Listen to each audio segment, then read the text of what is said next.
Here's how you remove the wheel bearing or the hub assembly on the Suzuki Kizashi.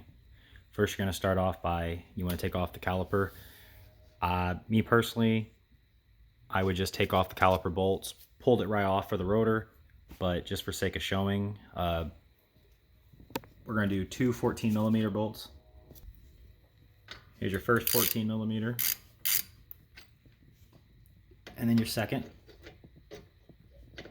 Once those two 14mm bolts are out, you can start by rocking this back and forth. Should come off. It's a lot easier with two hands, but that comes off. Now you're going to take some bungee cords if you got them. Try to hook them somewhere up there so you don't put any tension on the brake line. So next we're going to remove the bracket for the caliper. Pull out your brake pads. Once you get your brake pads out, inspect them, make sure they look like there's no grooves or anything in them. Same with your rotor. If you got a bunch of grooves dug into your rotor, unfortunately you probably got a caliper problem, and those can be pretty costly on this car. So to remove the bracket, you're going to need a 19mm, one right here, and then one up top. If you have a breaker bar, be helpful. And you're going to want to use a shallow socket because it's going to be hard to fit a deep socket in between the knuckle bolt and the brake line. Also, a little quick tip: never fully take out either bolt until they're both pretty much almost out, because what you'll start to run into is the problem I just did. Whenever you try to turn that top bolt, the whole bracket comes loose. So once that last caliper bracket bolt comes off, take your bracket off. My rotor just fell right off, which is the next step to take off, but if it doesn't, you can start by taking a rubber mallet, hitting it at different points on the rotor just to break that bond. I can take mine off. Now you start showing you that right there is starting to corrode. So yeah, that right off the bat is something. Or if you can catch something from the back of the rotor, it'll knock it right off. Just be careful. So once you get the rotor off, I'm personally not going to go any further because my hub assemblies are actually running good. But I will show you guys how to do it.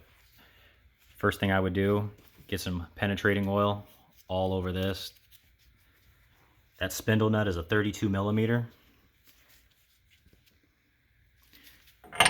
32, that'll take that off. Or if you have 34, that'll work also.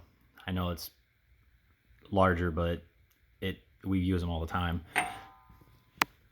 So that one, you're going to need anything 1/2 inch. You're not going to want to use a 3/8 for that. You'll probably just bend or break that metal, because that spindle nut is really on there, really tough. So I use air tools, but since you're probably doing this yourself, yeah, 1/2 inch is the way to go. 1/2 inch breaker bar. Probably going to need something even longer, but it does come off fairly easy. Once you get your spindle nut out, this thing is still held on by 3 bolts. Again, you just want to just drench everything in penetrating oil. And come back here. Like I said, there's only 3. There's one 17mm. Then above the CV joint is another 17mm. And then when you come out to the back of the car, there's another one down there. So once you work out all 3 of those, it's possible you might need to use shallow and deep and rotate back and forth, and possibly even use a swivel joint, which here's a 1/2 inch right here. 1/2 inch swivel. Probably I use this a lot to get to the bolts on the top of the CV joint. But once you get that done, you have 2 options on how to pull this thing off, besides just being barbaric and tackling it with a hammer. You got a hub puller. This is a large one that can work on really any car. Really, you want to put that screw up there like this. Not, you know, I'll set it up real quick for you.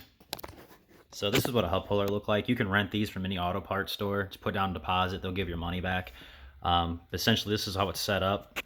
Me personally, I would take a 1/2 inch impact, hit it right here. It'll spin it. It'll push your CV joint in through and tear this out. On your front one, you know, I didn't notice on these that they have an ABS wire, but some do, so be careful of that.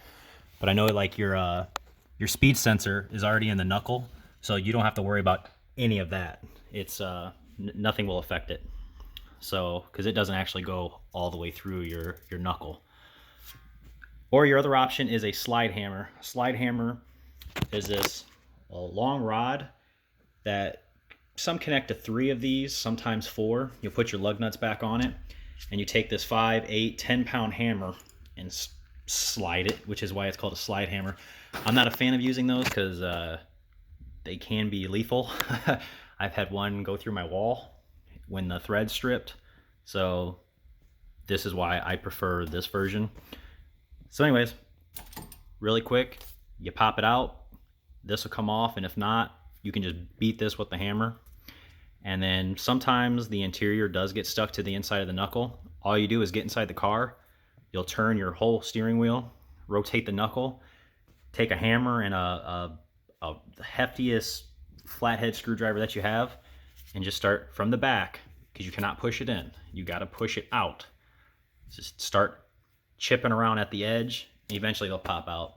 Cars with ABS have a big problem with that ABS sensor stuck inside the knuckle, and you have to chisel that out. Something as simple as these, no. Usually they just pop right off. So that's how you take it off. And put it back on, brand new ones will, because once this comes out, there's going to be a giant hole right here, which there's 50 other videos online showing. You just take some sandpaper, file down inside there, make sure there's nice and smooth, and then you put in your new one, which again, once you get that out, everything runs nice and smooth. All these will be brand new, so you don't got to worry about the corrosion I have. Make sure you WD-40 your nuts, make your bolts when they go back in. That's it. Have any questions? Ask me in the comments, and if not, I'll post everything in the description on all the tools you need and where to find these. The fronts, or the rears are very, very easy to find on these. They're actually really cheap. The fronts, the only place I found them at was at AutoZone, and they were north of $200 a piece, which was absolutely ridiculous. I'm not even sure the difference between the front and the back. So